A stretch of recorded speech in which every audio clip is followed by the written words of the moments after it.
Ay po.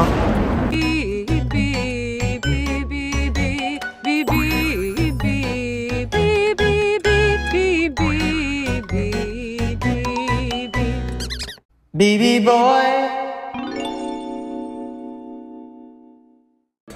Good morning everyone. So yeah, for today's ganap, mag-audition tayo sa PBB. Ashimera. Gumising tayo ng 3. Nakapagligo na ako, nakapag-prep na ako. Ang kailangan ko na lang gawin is mag-makeup. And wish na this makeup that I will do will give me the star quality that they need. Baby, as if I am not enough. Ganap! So, yeah, let's start. Ate, kinakabahan ako.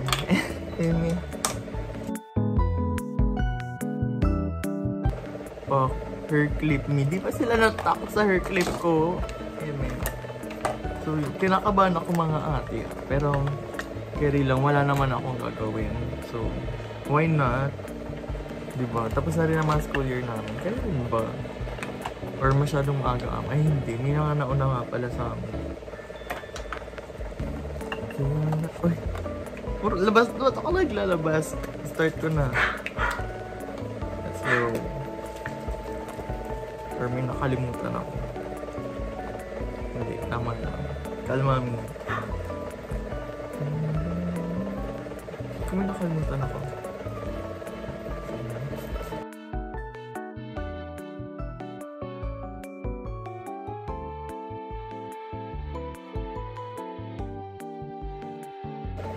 Balik na lang ako mga ate pag natapos na itong makeup na to. Dahil hindi man ito makeup tutorial video. Mag-audition tayo sa ABB. Malalobat na ako, min. Ayan ate, nakapag-bengkay na tayo. Bakla, late na tayo. Di ba nag-makeup ako mga 4? Te, 5:20 na. Isang oras din ako nakapag-ayos, te. Kaya nagmadali ako ngayon. Gigisingin na natin kuya ko yung maghahatid sa pang. My God. Kuya. Ay, nakatulog siya ulit. Kuya, tara na.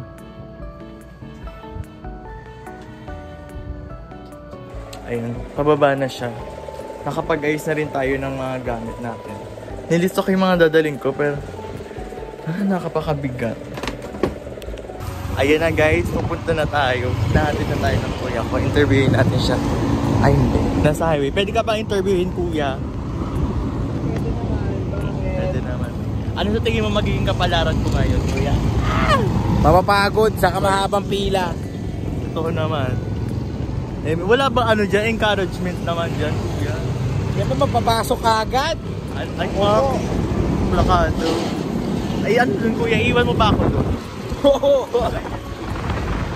Iwan pala. Let's go.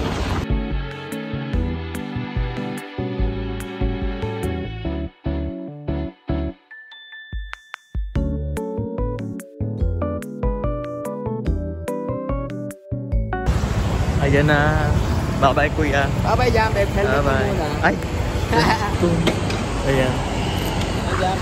Bye-bye. Ang tiyang haba ng pila. Let's go. Ay, yung bukot eh.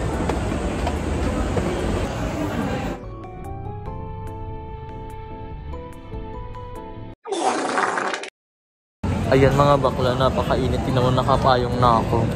Yun yung kalaban eh. Oh. Ay, Diyos ko. Tama ang desisyon na magdala ng payong. Ito na yung ano.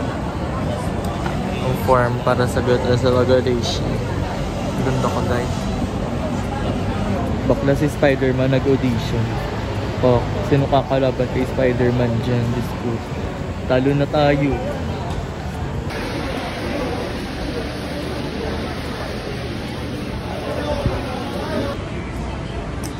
Nakapasok na tayo sa mall. So, parang registration na lang siya. Ayan, mga kati. Nakapag-register na tayo. Ang daming tao. Pupunta na tayo sa sinihan.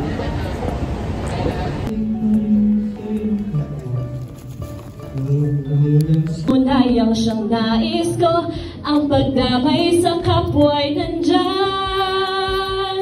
sa palad mo. At this point mga ate, hindi na ako gaano nakapag-video kasi dito ko na na-realize na, ay shucks, nasa PBB audition nga ako. Tsaka, nireserve ko na rin yung energy. Yung mga nakikita yung kumakanta, sila yung mga nasa Star Magic. Magkaiba kasi yun sa nag-audition sa PBB, ganun. Tsaka, kapag nasa PBB ka, parang iba yung ginagawa yung sa Star Magic. Kapag nasa Star Magic ka, sila yung pinapasayaw, pinapa-act, pinapakanta, ganun. Nagsisi ako na hindi ako lumipat kasi may less yung ginagawa sa PBB audition. Parang pinag-face dance lang kami, kagaya nung nakikita nyo dito. Tsaka andyan yung yung TikToker. Kung nakikita nyo, kilala nyo ba siya? I-comment nyo nga. Sige nga. A few inches later.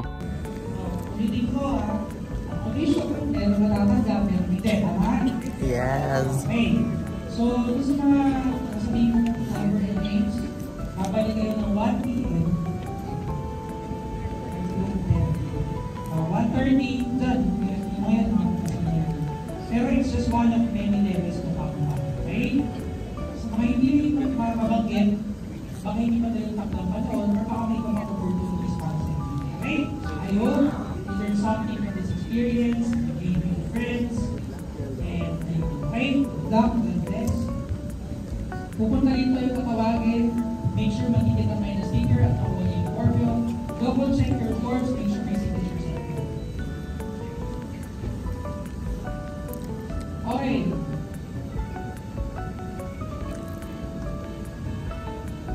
$13,259 J, $13,264 May, $14,797 J,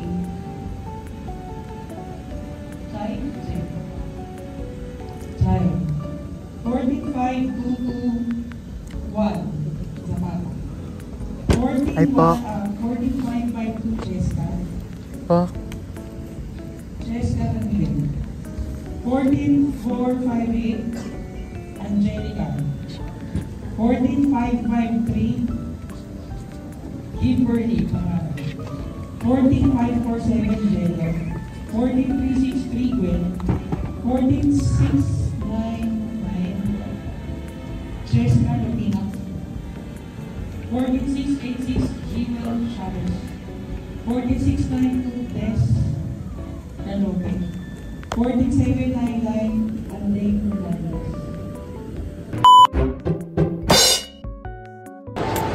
Ayun mga ate, tapos na yung audition. So, maglalakad-lakad muna ako dito. Hintayin ko siguro po, susunduin ako ng Kuya Car, pupunta sila dito. Ay, ganun nga. And mag-ikot-ikot muna ako. So ayun mga ate, ano na ngayon, Tuesday na ngayon, nag-e-edit na ako, tapos wala pa pala akong outro. May 12 ako nung nag-edition, ngayon Tuesday na. Linggo nung May 12, ngayon Tuesday na tayo. Ayun, to sum everything up, naging maayos yung audition ko. Naging maswerte ako na dun ako sa Galleria nag-audition kesa Novaliches tsaka Las Piñas. Kasi may mga nakasabay ako doon na parang sinasabi nila sa akin na hindi naging maayos yung sistema nung nasa Novaliches tsaka Las Piñas. Yung alam niyo yung nasa TikTok, yung nababalita, yung parang yung napakahaba ng pila. Kasi parang 5,000 daw sila doon sa Nova tsaka Las Piñas. Tapos hindi naging maayos yung pila. May mga nasa dulo biglang nauuna. Yung mga nag 5 AM doon parang nahuli sila. Yung ganon. Doon sa naman sa Galleria. Ganon yung nangyari kasi meron doon si Spider-Man. Yung kung naalala nyo yun. Na-late siya. Hindi man na-late. Parang mas nauna ako sa kanya. Tapos siya pa yung nauna nung nag-audition. Nakita ko sila. Naunahan pa niya ako. Ayun, parang okay lang naman kasi sa parang nakapila ako doon, 'di ba, mga 6. Tapos 12 naka-audition na rin ako. Naging maaga rin naman kasi compared doon nga sa Novaliches sa Las Piñas, mga 3 pa sila nakasalang, ako 12 nakasalang na. Tapos ayun naging maayos siya. Meron lang doon na hindi ko nabitan kasi ito story time. Meron doon kasi 'di ba mga naka-line up nga doon. Isang line up doon meron doon si ate, merong trans, tapos meron doon si Guy. Etong si Guy napilit habang nung nag-audition sila, tinanong sila kung may babaguhin ka sa katabi mo, ano yung ibabago mo, ganon kineme. Tapos si ate ang comment niya doon, parang yung katabi niya yung si trans nga, 'di ba? wala daw siya babaguhin, si ate trans, she's living the life, she's happy.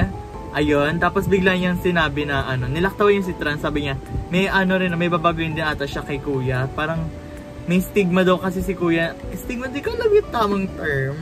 Parang may sinabi daw si kuya habang nag-uusap sila nung nakapila sila na parang, alam mo yung yung parang, ano ka sa gabi? Kapag bakla ka, tinatanong ka, ano ka sa umaga, ano ka sa gabi? Tapos, tinanong daw yun ni kuya kay trans. Tapos, nung sinabi niya yun, lahat ng taong nasa audience parang drama, tea, ganon. Tapos ayun nga. So nung napunta kay trans, ayun sinabi niya yung mga babaguhin niya.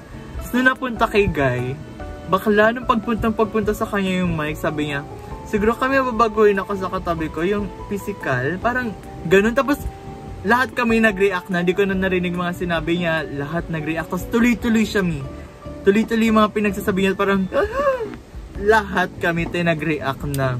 Tapos, ayun nga, bago kami sumalang, sinabi na kung sino yung napili. Tapos, lahat kami naka-line up, yung sa batch namin, parang, napili yun? Bakla parang kumuludugo ko, napili yun? Tapos sabi ko sa, naging kaibigan ko, nakakasabay ko sa audition, tapos naka-line up din kami nun, magkasama kami. Sabi ko, ating napili yun eh. Pagkatapos yung sabihin yung mga yun, tapos sabi sa akin ni ate, bakla, hindi lang naman din kasi pabaitan sa PBB. Tapos doon ko na-realize na, oo nga, it's for the TV, it's for the drama. Diba? Parang, if ever na makakapasok si kuya, agad. Parang, mahuhuka agad yung mga, yung mga manonood. Ganon. Pero, it's just that it doesn't sit right with me, especially trans si ate girl na nasabihan. She's my sister, you know, you get what I mean, di ba? Pero mas deserving katulad ng nasa harapan ko, ang daldal niya, parang ang ganda ng vibes niya. Even yung mga bouncer, nafe-feel yung vibes niya. Akala ng mga bouncer na mapipili siya. Tapos nung nasa audition, okay naman siya, magdaldal din. Nakausap ko pa nga siya, yung sobrang daldal niya, kinompliment niya pa ako. Alam mo yung, din sa sinehan kasi kami, di ba? Ito siya sa harap, tapos ako nasa likod. Tapos, lingon-lingon siya, dinadaldal niya lahat. Tapos nakita niya ako, kinompliment niya ako, kinompliment ko rin siya. Tapos, ang ganda ng vibes niya, ang gaan. So, ang in-expect ko, mapipili siya. Tapos, sini-cheer ko siya, mapipili ka, ganun. Tapos, wala na ako nabalitaan sa kanya. Tinanong ko yung si ating na nakapila ko nga, nakikisor din. Sabi ko, napili yun, yung dinaldala ko kanina. Sabi niya, hindi daw. Hindi ko na narinig kung napili siya. Basta, sana napili siya, no? Kasi sayang parang ang laking loss na sa PBB. Uy! So, ayun ate. Overall, naging masaya yung experience ko. I met a lot of different personalities. Yeah, celebrity man o hindi. Bakla, it was fun. If nagbabala ka na mag-audition, yeah, go for it. Lalo na pag wala ka namang gagawin. Try your luck, baby, ah. And that ends my video. If you like this video, baby, like this girl, share her video, support her. Bye.